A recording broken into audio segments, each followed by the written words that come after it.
নমস্কার বন্ধুরা, আমি আজকে একটা টিফিন ধোসা বানাবো। ধোসা বানানোর জন্য এই যে আমি সবুজ মুগ 6 ঘন্টা ভিজিয়ে রেখেছিলাম। মুগটা ভিজে গেছে। এরপর আমি এটা পেস্ট করে নেব। এর সঙ্গে আমি 2 চামচ গোবিন্দভোগ চাল ভিজিয়ে রেখেছিলাম, এটাও পেস্ট করে নেব। আমি এরপর এই মুগ ডালটা বেটে নেব। আর মুগ ডালটা বাটা হয়ে গেছে। আমি এরপর এটা একটা বোলের মধ্যে ঢেলে দেব।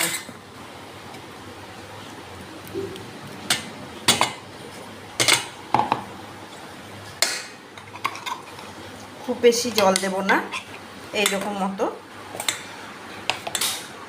ঘনত্বটা এরকম করতে হবে। এর মধ্যে চাল বাটাটাও দিয়ে দিয়েছি, দিয়ে দুটো একসঙ্গে মিশিয়ে নেব। পেস্টটা আমার রেডি হয়ে গেছে। তো আমি এরপর স্বাদ মতো নুন দিয়ে দেব। এই নুনটা দিয়ে ভালো করে মিশিয়ে নেব।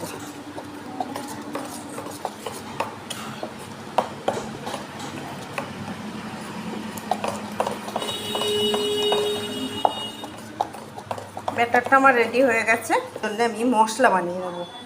মশলা বানানোর জন্যে, ভেতরের স্টাফিংটা বানানোর জন্য আমি এখানে আলু সেদ্ধ করে রেখেছি। সাদা তেল দিয়ে দিলাম।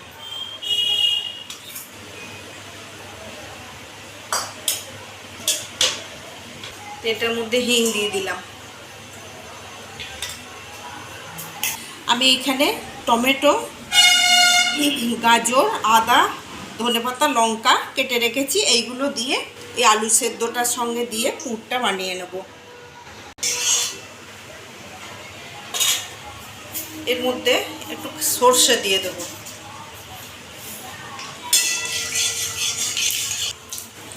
কারি পাতা দিয়ে কাজু দিয়ে দিলাম, আদা দিয়ে দিলাম, লঙ্কা দিয়ে দিলাম,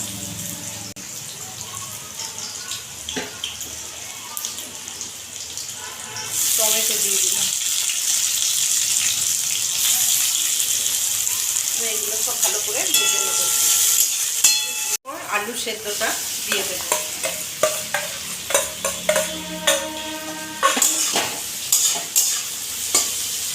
আমি এখানে পেঁয়াজ দিই নাই, নিরামিষ করে করছি।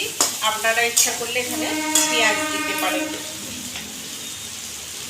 স্বাদ মতো নুন দিয়ে দিলাম, হলুদ দিয়ে দিলাম,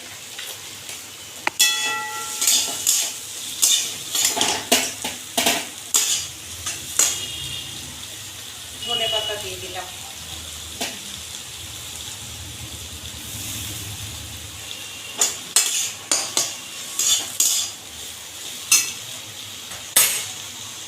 বাদাম দিয়ে দিলাম। আমি কাঠখোলায় বাদাম ভেজে রেখেছিলাম, বাদামটা দিয়ে দিলাম।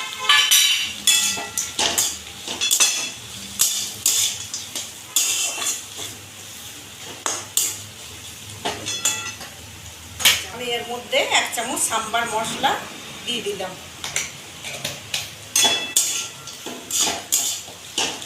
নেড়ে ছেড়ে নিলাম। আমার পুরটা রেডি হয়ে গেছে। আমি এরপর এটা একটু ঠান্ডা হতে দেব। আমি এর মধ্যে কাঁচা লঙ্কা দিয়েছি, ওই জন্য এখানে লঙ্কা গুঁড়ো দিলাম না। আপনারা ইচ্ছা করলে গুঁড়ো লঙ্কাও দিতে পারেন।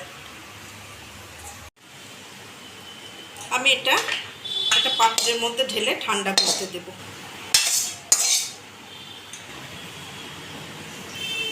আমার ধোসার স্টাফিংটা রেডি হয়ে গেছে। আমি এরপর ধোসাটা ভেজে নেব। আমি এর মধ্যে, এই প্যানটার মধ্যে তেল দিয়ে দেবো। তেলটা ন্যাকড়া দিয়ে একটু মুছে নেব।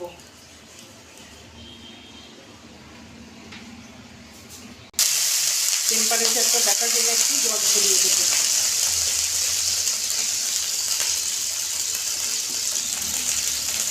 দিয়ে আমি ব্যাটারটা দিয়ে দেবো।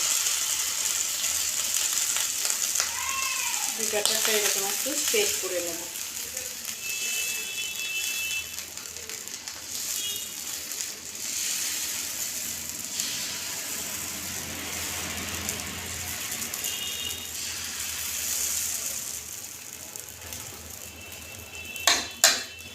এখানে ঘি বাটার দিতে পারেন।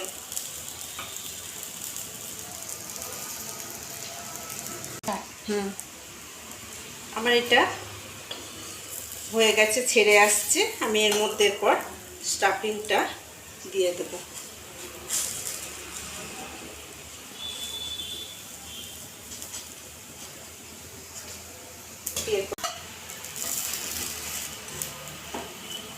আমি এরপর এটা তুলে নেব।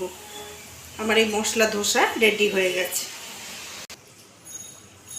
বন্ধুরা, আমার মশলা ধোসা রেডি হয়ে গেছে। আমি যেভাবে বানালাম এইভাবে আপনারা একবার বানিয়ে খাবেন। যারা ডায়েট করবেন তারা শুধু এই ধোসাটা খেতে পারবেন, আলুর পুরটা বাদ দিয়ে। আমার এই রেসিপিটা আপনাদের কেমন লাগলো জানাবেন। যদি ভালো লেগে থাকে লাইক শেয়ার কমেন্ট করবেন এবং সাবস্ক্রাইব করতে ভুলবেন না। ধন্যবাদ।